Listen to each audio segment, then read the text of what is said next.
Why do they always do this to us? Was the question from my daughter as we pulled up to a red light on a familiar street, running late for a very important birthday party. Do what I asked her. Ugh! They always turn the light red. I laughed as I recalled that I was close to her age when I asked my father a similar question. Who controls the traffic lights?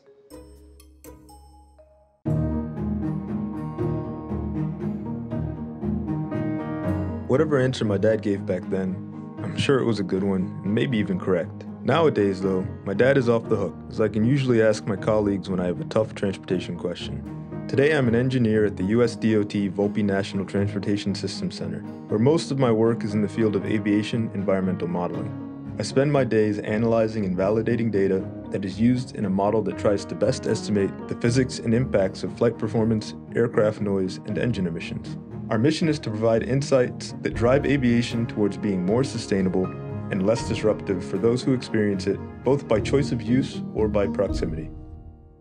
My fascination with airplanes and all things that fly began when my grandfather transformed a sheet of paper into a lightweight, hand-powered flying machine. The magic of flight was entrancing, and I soon after learned how to make my own. By age 6, I was asking my parents how soon a kid could learn to fly a real airplane. I wanted to know about everything that could fly: airplanes, helicopters, spaceships, and even superheroes, an obsession that kinda remains today. At that time, my family lived in Jamaica, but soon after moved to South Florida. Before the move, I don't remember caring much that my entire life was about to change, but I do remember the anticipation that I felt knowing that it meant I would get to ride on a real airplane. My childhood plan was to be a pilot, but sometime around high school, I became less interested in flying and more interested in the physics of flight. As a track and field athlete, still fascinated with flying, I was drawn to the pole vault, an event that felt as close to human-propelled flight as I could get. I went on to study aerospace engineering at Boston University and planned to pursue a career in aircraft design. But as I grew to better understand the impact that engineers can have on the world, I began to wonder how I might be able to not just make aviation better, but make it better for everyone. I was led to transportation because of my lifelong interest in aviation, towards engineering by my father, who, an engineer himself, instilled in me a sense of curiosity, and toward public service by the morals instilled in me by my family.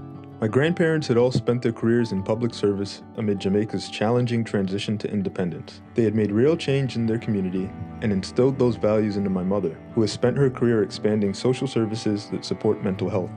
I saw in transportation the opportunity to continue my love affair with flight while also following in the footsteps of my heroes, whom I witnessed change the world while doing work that they loved.